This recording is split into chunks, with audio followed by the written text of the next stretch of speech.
Hey guys, in this video I want to talk about whether you should sell your business, right? So if you're watching this channel, you're probably like operate or own e-commerce business or dropshipping business. So the advice that I'll give you will mostly apply to that industry, but also will apply to other industries as well. So I mean, in my career, like it wasn't that long, it was only like a few years, but we've sold two e-commerce businesses, and now we're in the process of basically transitioning and selling our business. So we're now working on maximizing the value of the business, so then we can sell it for a higher price.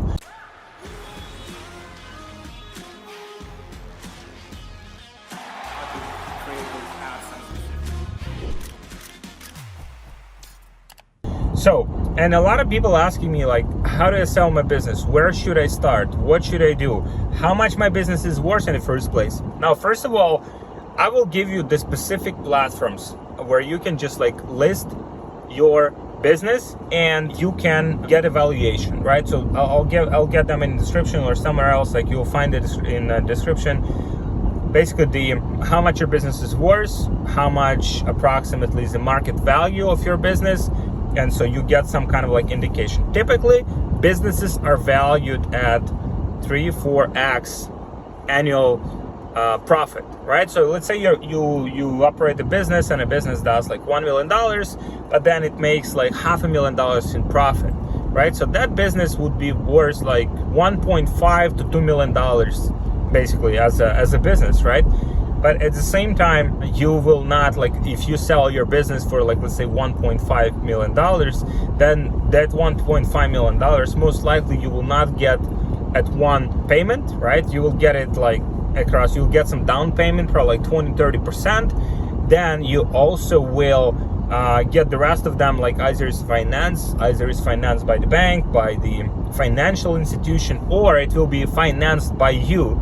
Let's say you have an agreement with your buyer.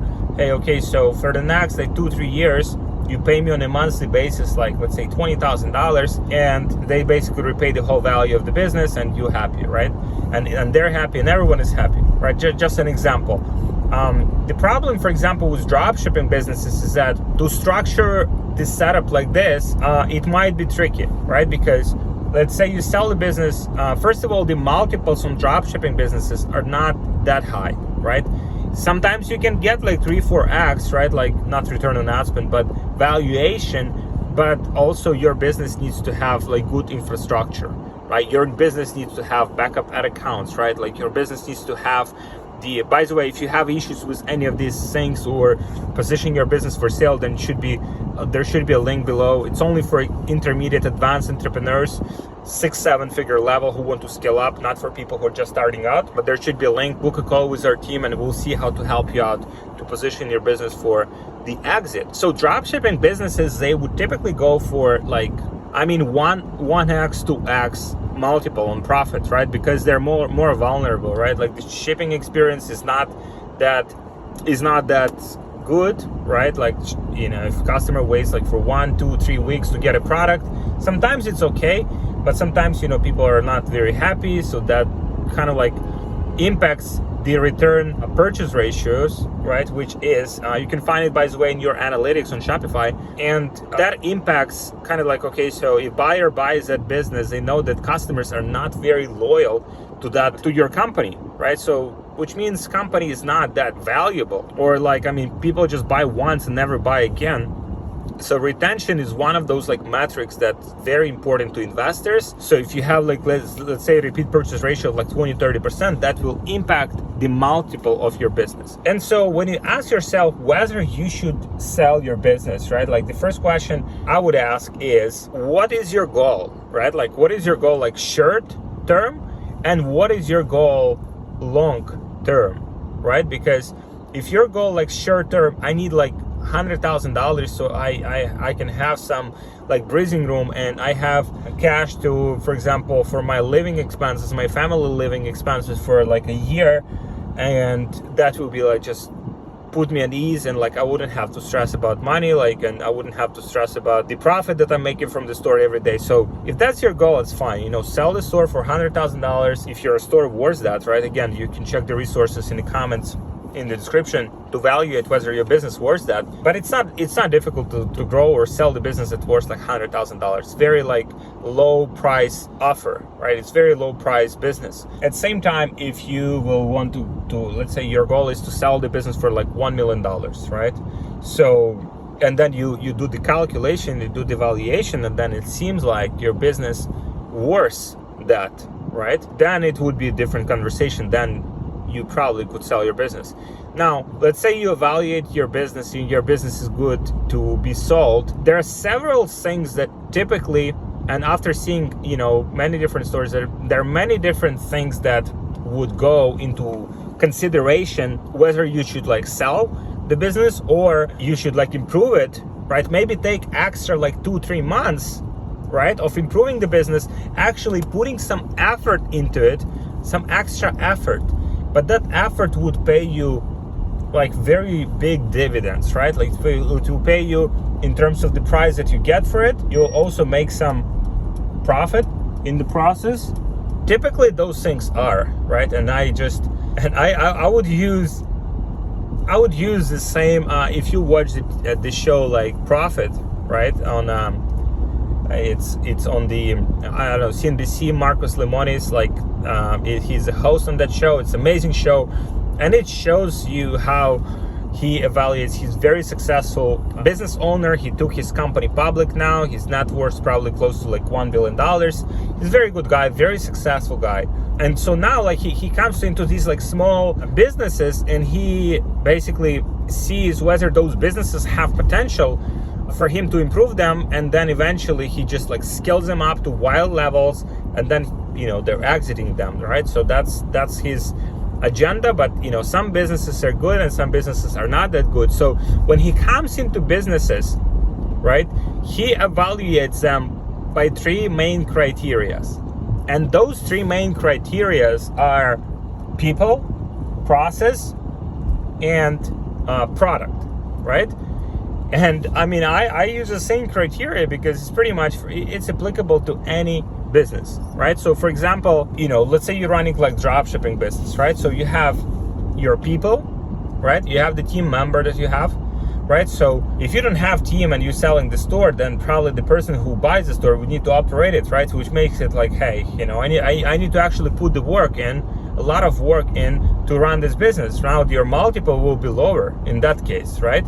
So that's one thing that you have to work on, right? Like hiring team members, key team members. So it could be that you need, let's say, the media buyers. Hey guys, people have been asking me how we scale to multiple 6 figures or even 7 figures per month without getting shut down on Facebook. And we have a very sophisticated solution for this that I want to share with you, but it's just like too valuable to give away for free. So if you guys want this solution, just book a call with one of my team members and we'll show you exactly what it is and how it works, and we'll see if that's a good fit for you and for your business. So just book a call with my team member. We'll share it with you so you can scale your business to multiple 6 figures or even 7 figures per month without getting shut down on Facebook, without having inconsistency, and with high profitability. So just book a call with my team and I'll see you there. For your business, right? Maybe you need to hire a media buyer so someone can run the ads, or you need to find the agency that you like outsource the ads to, right? Or you need to hire like video editor, you need to hire a better support person who's in charge of support. So that's one of the variables here, right? The second variable is the process, right? So process, what is the process for the business, right? Do you have the templates for, let's say, returns, refunds? Do you have the templates for the, you know, for the email marketing? Do you have the templates for, let's say, dealing with your supplier, what to do in every case, you know, how to deal with supplier if, let's say, product is broken? Do you have the templates for like launching new products if you're running more like a general store and you're testing more products, right? So if you have that process specifically designed, right? So that's another thing, because someone buys your business and now they're thinking, oh shit, I have to actually create all of these processes because it's like it's a pure mess. It's like somehow randomly this person was making money, but like now I have to like I don't even know where to start. Like, it's so messed up, right? So you have to work on those parts in your business, put all of the necessary processes in place, put all of the necessary templates and systems in place, so then the business can be more scalable, and any person maybe with like even less experience than you can operate this business successfully and be profitable. This is one of those things that you have to, so that's basically the second thing that you have to put in place, right? So went through people, right? So what are the team members that you need to hire in order for you to disattach yourself from the business? So then the investor who buys the business, they can disattach themselves too. Like they don't have to like sit in front of the computer and manage like Facebook ads like 12 hours a day, you know? So those type of things that you have to put in place. And then comes the product, right? And product is one of those things that, you know, dropshippers specifically, that's probably the weakest spot in their business, right? They might have like a good team, but they're either selling the low quality products, right? Or they have like this terrible experience for customers, like shipping times of like 2-3 weeks.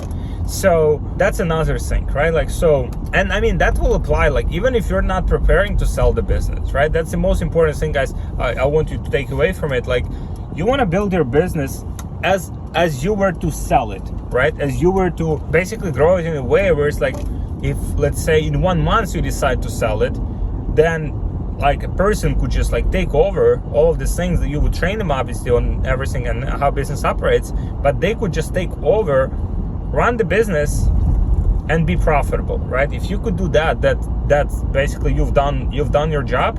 And that is a business that's worth something, right? That's a business that costs like 6-7 figures, even 8 figures, right? 8-figure businesses, they're slightly different, but you know, because after that it comes down to the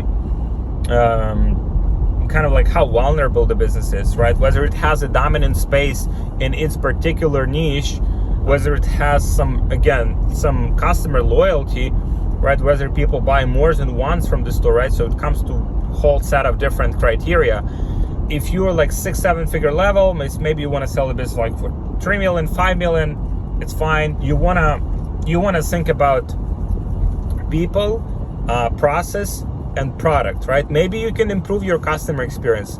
The easiest way to do it is just to talk to your supplier. If you already do some good numbers, like 6-7 figures in sales, talk to your suppliers. Like if you send them enough of the order volume, you can ask them, hey, can you do the packaging? Can you improve the packaging, right? Because when customer receives the product, it's their first experience, you know, with your company. I mean, first after they receive the product. So even if product is good, but then the packaging is like Chinese letters on them and like it's crappy packaging, then most likely they'll be like disappointed, right? And so then they will not buy from you again.